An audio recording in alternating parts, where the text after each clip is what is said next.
Imagine just for a second that the cavalry isn't coming.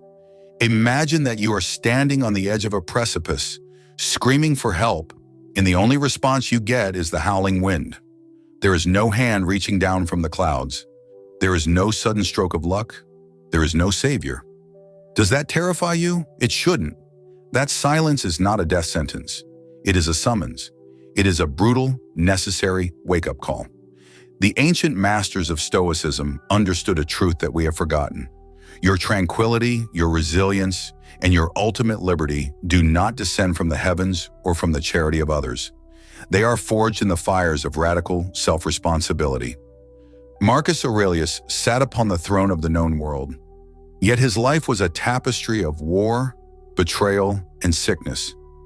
He did not write his meditations to govern Rome. He wrote them to govern the only territory that truly mattered, his own mind. He knew that you have power over your mind, not outside events. Realize this, and you will find strength. But let's strip away the philosophy for a moment. What does that actually mean for you today in the wreckage of your own struggles? It means this. If you wish to repair your life, you cannot start with your circumstances. You must start with your psychology. You do not need more empty affirmations or temporary motivation. You need a code. You need rules, brutal, unyielding principles that are so sharp they cut through your excuses and force you to stand up. In this video, we are going not to gently guide you, but to drag you toward 8 brutal Stoic rules for reconstructing your existence. These are not soft suggestions. They will not coddle you. They are designed to dismantle you and rebuild you from the foundation up. These are the weapons of Epictetus, who found freedom in chains, of Seneca, who stared down execution without blinking, and of Marcus Aurelius, who held the weight of the world without breaking. These men didn't just exist, they became invincible. By the time this video ends, you will possess 8 timeless instruments to forge a calmer, harder, and more disciplined spirit in an era that worships weakness and chaos. And listen closely. Do not click away before the end. Rule number 1 is the hardest pill to swallow. It is the one you will want to reject. But if you can stomach it, it will shatter every limitation you have placed on yourself. Before we descend into the depths, here is your gauntlet. If you are done with the blame game and ready to build a fortress, leave this mark in the comments right now. Discipline over everything. Let us see who is merely watching and who is actually ready to master their own mind. This is not entertainment. This is living Stoic. And this is where your old self comes to die. Let us begin. Number 8, no one is coming to save you. While you breathe, you are the master of your soul, implied Epictetus. Consider the source. A man born into the crushing reality of slavery. A man whose body was property, yet whose mind remained an unconquered kingdom. In the brutal hierarchy of Rome, a slave was nothing, a ghost with a heartbeat.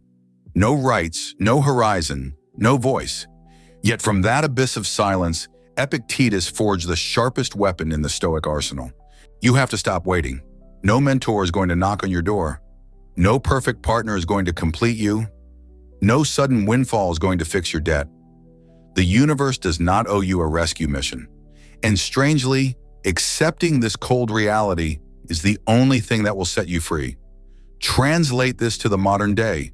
You are drowning in work, burnt out, scanning the horizon for a lifeline, for a break, for someone to say, "I'll handle this." But the silence stretches on.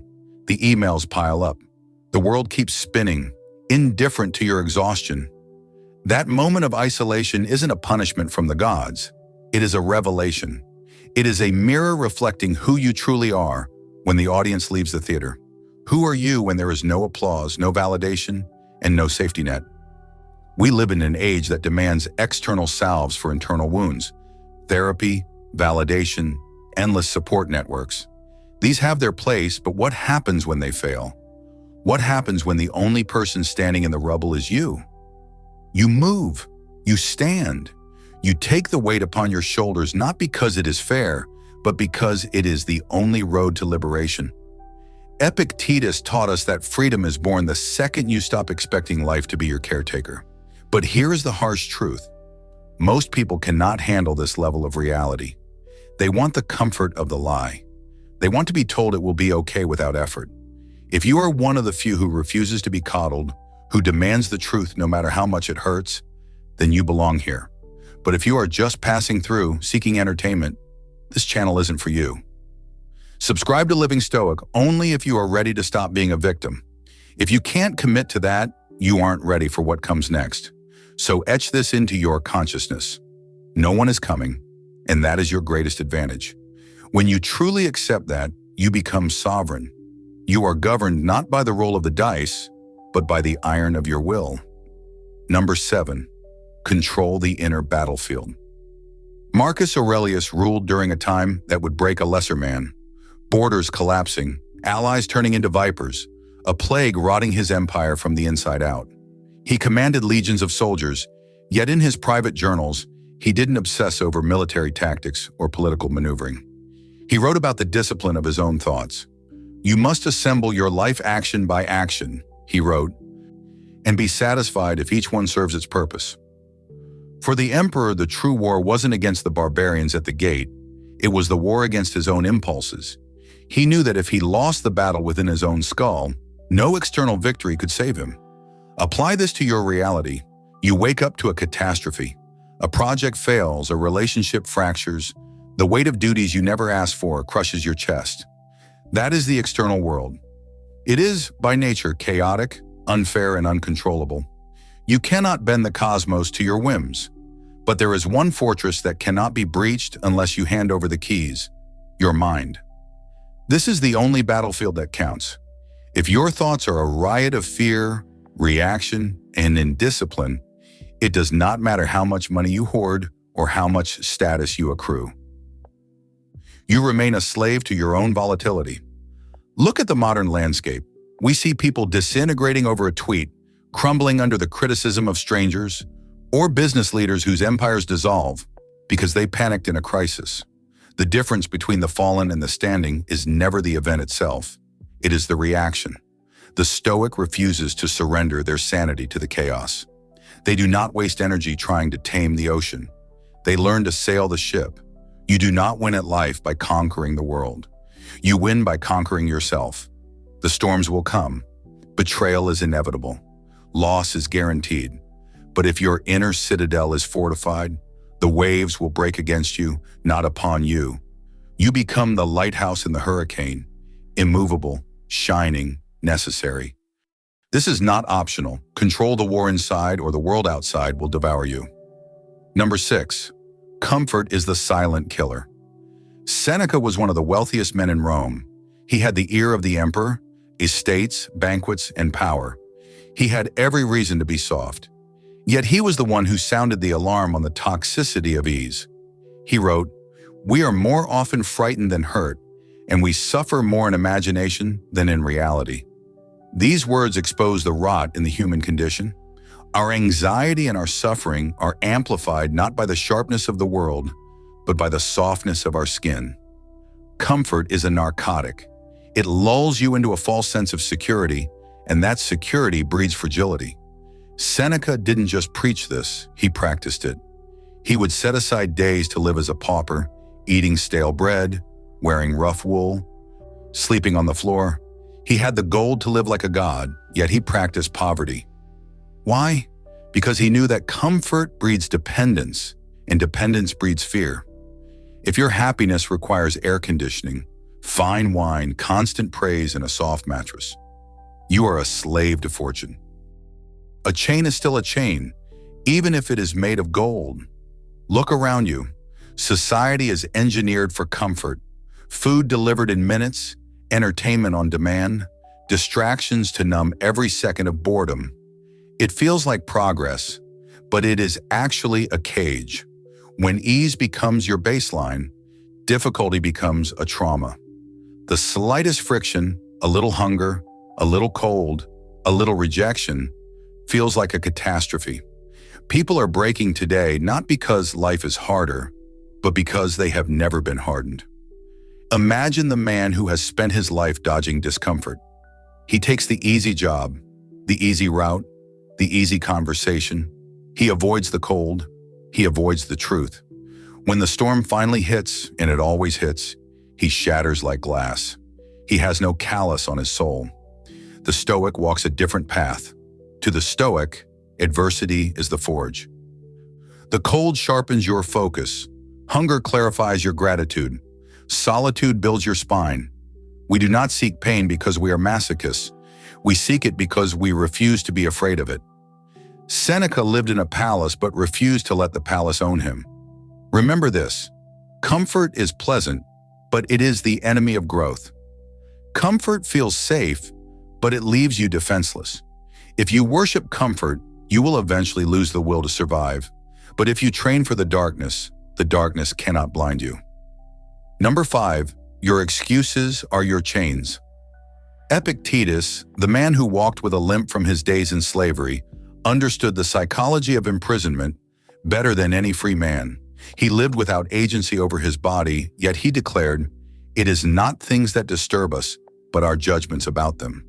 With that single sentence, he destroys every excuse you have ever made. If suffering is not caused by the event, but by your interpretation of the event, then your pain is self-inflicted. It is your responsibility. Epictetus had every reason to give up. He could have shown you his shackles and said, "This is why I am nothing." He could have blamed his master, his fate, or the gods. Instead, he said, "I am free because I control my will." He turned the ultimate degradation, slavery, into the ultimate proof of human resilience. Today, our excuses are sophisticated. They sound logical. I'm too exhausted. I didn't have the right connections. My childhood was difficult. The system is rigged. The Stoic hears these for what they are: lies. Every excuse you make is a link in a chain that you are forging around your own ankles. The person who says "I can't" is actually saying "I won't." They are voluntarily surrendering their power. Think of the man who blames his boss, his bad luck, or the economy for his stagnation. He has chosen to identify as a victim. And once you decide you are a victim, you stop trying to grow. You sit and wait for a rescue that will never come. The Stoic refuses this poison. He may be beaten, he may be broke, he may be ignored, but he never makes an excuse. He adapts, he endures, he finds a way. Here is the naked truth. Your limitations are not real. They are chosen. They survive only as long as you feed them with your excuses. Break the excuse, and the chain snaps. Keep the excuse, and you will drag it to your grave. No one is holding you back but you. Number 4, you are not special. Marcus Aurelius, the most powerful man on earth, wrote a memo to himself that would crush the ego of a modern influencer. Soon you will have forgotten all things, and all things will have forgotten you. It is a terrifying thought, isn't it? A man who could have commanded statues to be built in his honor reminded himself daily that he was nothing more than dust in the wind. Why? Because the ego is a liar. The ego blinds you. The moment you believe you are special, that you are the main character of the universe, you stop learning. You stop seeing reality. The Stoics did not believe in being unique. They believed in being in tune with nature. You are one of billions. You bleed like everyone else. You fear like everyone else. You will die like everyone else. Your problems are not cosmic injustices targeted at you. They are the common burden of humanity. To believe otherwise is to embrace entitlement, and entitlement is the mother of all weakness. We live in a world that screams, "You are special, you are perfect just the way you are." This is a lie designed to keep you weak. It sedates you. If you believe you are already perfect, why would you strive? If you believe the world owes you success, you will collapse the moment you face failure. The person who thinks they are special shatters when they are rejected. The Stoic, however, knows the truth. You are not owed success. You are not owed happiness. You are not owed a gentle life. Life is not a contract where you are guaranteed a payout. Acknowledging you are not special is the most liberating thing you can do. If you aren't special, your failures aren't fatal flaws. They are just data. If you aren't special, your pain isn't a curse, it's just life. You are free to fall, free to learn, and free to rise again without the crushing weight of trying to be a god. Number 3, kill what makes you weak. It is not because things are difficult that we do not dare, Seneca wrote, but because we do not dare that they are difficult. The obstacle isn't the mountain ahead, it is the pebble in your shoe, and that pebble is your own weakness. If you want to ascend, you must ruthlessly destroy the parts of you that are keeping you on the ground. The Stoics were not sentimental about their flaws. They cut them out like gangrene. Pride, sloth, lust, addiction, self-pity, these are not personality quirks. They are parasites. To carry them is to walk into a war zone with a target painted on your back. Think of the person who claims they want success but spends 3 hours a day scrolling through social media. Think of the person who wants peace but feeds on drama and gossip. They aren't failing because the world is against them. They are failing because they refuse to execute the habits that are killing them. The modern world tells you to be kind to yourself. The Stoic tells you to be honest with yourself. If you look in the mirror and see behaviors that make you soft, dependent, or reactive, you have a duty to let them die. Not tomorrow. Now. And listen to me closely. This is where the road splits. Most people watching this will nod their heads and do absolutely nothing. They will keep their vices because their vices are comfortable. Are you one of them? If you are genuinely ready to kill the weakness inside you, prove it. Subscribe to Living Stoic right now. Do not just consume this content, commit to it. If you can't even click a button to affirm your path, how will you ever make the hard choices in real life? Join us or remain as you are. The choice is yours. Number 2, stop chasing peace outside yourself. Marcus Aurelius, surrounded by the noise of camp, the clash of steel and the whispers of conspiracy, wrote, "Nowhere can man find a quieter or more untroubled retreat than in his own soul." He didn't need a vacation. He didn't need a beach house. He didn't need the war to end to find peace. He carried his sanctuary within his ribcage. This is the Stoic paradox.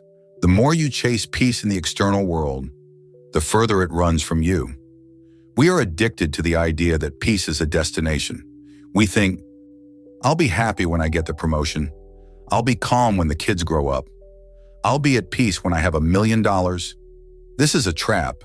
These things are subject to fortune. They can be given and they can be taken away. If your peace is tied to your bank account or your relationship status, your peace is a hostage. Picture the man running from his problems. He travels to a new city, gets a new job, finds a new circle, but within months, the same anxiety returns. Why? Because he packed his chaos in his suitcase. The noise isn't in the street, it's in his head. You cannot buy stillness. You cannot travel to it. You must build it. Peace is not a passive state, it is an active discipline. It is the ability to sit in a burning room and remain cool. It is the refusal to let the insanity of the world infect your mind. You cannot stop the betrayal. You cannot stop the market crash. You cannot stop the car accident. But you can decide if those things are allowed to breach your walls. This is true power, not controlling the storm, but refusing to let the storm control you. Number 1, you are responsible for everything. Here we are. The final rule. The one most people spend their entire lives running from. Epictetus said, if you want to improve, be content to be thought foolish and stupid. Why? Because taking responsibility for things that aren't your fault looks like madness to the average person. But to the Stoic, it is the only path to sanity. You are responsible for everything. This doesn't mean you caused every bad thing that happened to you. It doesn't mean you asked for the trauma, but it means the cleanup is 100% yours. Did you have a terrible childhood? That is a tragedy, but healing from it is your responsibility. Is your boss a tyrant? That is unfair, but navigating that environment or leaving it is your responsibility. Did life knock you down? It wasn't your fault you fell, but it is entirely your responsibility to get back up. The world wants you to embrace victimhood. It wants you to point fingers. He did this to me. She held me back. As long as you point the finger, you are handing your power to the person you are blaming. You are saying, you control my life, not me. Stoicism demands total ownership. When you accept that no one else can fix you, that no one else should fix you, you become dangerous. You become a force of nature. The person who rebuilds themselves from the ashes cannot be burned again. This is the ultimate rule. It kills every excuse. It silences every complaint. It leaves you with only one option: rise or remain in the dirt. So say it. Say it until your voice shakes the walls. I am responsible for everything. That is my burden, and that is my power. If you are still listening, you are not just a passive observer. You are transforming. You have endured the fire. Most people clicked away when the truth got too heavy, but you are still here. That means you are ready. We have walked through 8 brutal truths. Rule 8 told you no one is coming. Rule 7 armed you for the inner war. Rule 6 exposed comfort as poison. Rule 5 shattered your excuses. Rule 4 destroyed your ego. Rule 3 demanded you kill your weakness. Rule 2 showed you where peace really lives. And Rule 1 gave you the keys to the kingdom: radical responsibility. Now I have a challenge for you. Do not just close this video and go back to sleep. Choose one rule, just one. And for the next 7 days, live by it as if your life depends on it, because it does. No shortcuts, no bargaining. Declare your choice. Go to the comments and write, "This week I live by rule number X." Make it public, make it real. And finally, if you have truly absorbed this, if you are ready to stop being a leaf in the wind and start being the stone in the river, leave this final vow: I choose strength. This is not just a comment, it is a contract with yourself. It means no more waiting, no more blaming. It means becoming the kind of person the world cannot break. This is Living Stoic. You didn't just watch a video, you made a decision. See you in the arena.